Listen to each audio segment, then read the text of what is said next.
So recently getting into streaming, I found out very quickly that I was going to have to upgrade my gear. And at the time, Elgato had just released a full lineup. It was nicely packaged, but was it actually any good? Because they were brand new product line from a company that had not done these things before. So here's what I found out.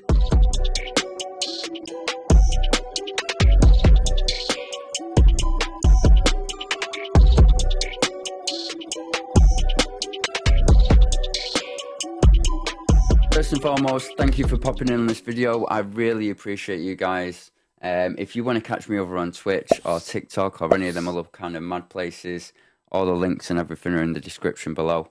So let's get to it. I got myself two face cams, a wave free microphone, the MK2 Stream Deck, the HD60S Plus capture card, a Keylight Air, and I got two mic arms, both profiles. First mic arm, the low profile one, I use for my microphone here, as you can see. My second one, I actually use for one of my face cams. Really, really versatile, kind of on that arm now. I love it to bits. One thing to note, you will need to buy some magnets to put on the back to weigh that camera down, if you plan on doing something like that. Because the camera is just really, really light. So, build quality. I've got to say, really, in terms of the aesthetics, this kit looks amazing. It really does. It just looks functional, sleek. It's almost seamless as well because you can't really see kind of screws or anything like that. Even the plastic, none of it flexes. You've got to admit, it's a really nice kit and it's really well put together. Now, it is important to stress that this stuff is for streamers. It really is. And, you know, outside of the realm of streaming, they lack a few features. For instance, the camera, right? We've got a 1080p, 60 frames per second. You could get a 4K camera for a fraction of the price that you can buy this camera. But this one's got a Sony sensor, which is lovely. It's got none of this kind of behavior where it's focusing in on your face or your finger as you kind of move out. Everything stays in focus, which is really good stuff. There's no microphone. There's no microphone on this, which for a streamer, that's fine because you're always going to use a separate microphone, right? But for somebody who's going to be using it for Zoom calls and stuff like that, maybe not so much. There's also stuff like the feature on this microphone, which is a clip guard, which is based on kind of the idea that streamers are going to be screaming at this piece of kit.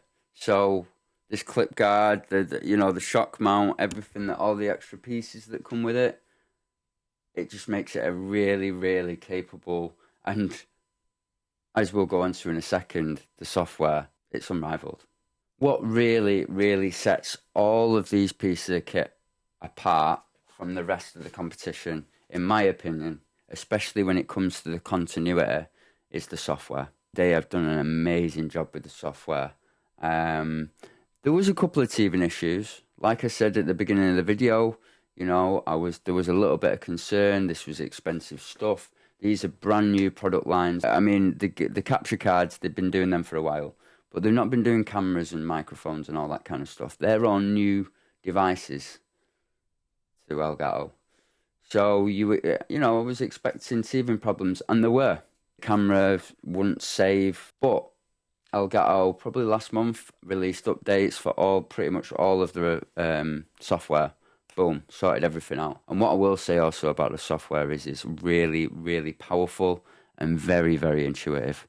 So for the cameras, say for instance, you will go into the software, you will save kind of your settings onto the camera directly, and then you don't need to have that software open while you're streaming. What you can do in terms of with the cameras is absolutely brilliant.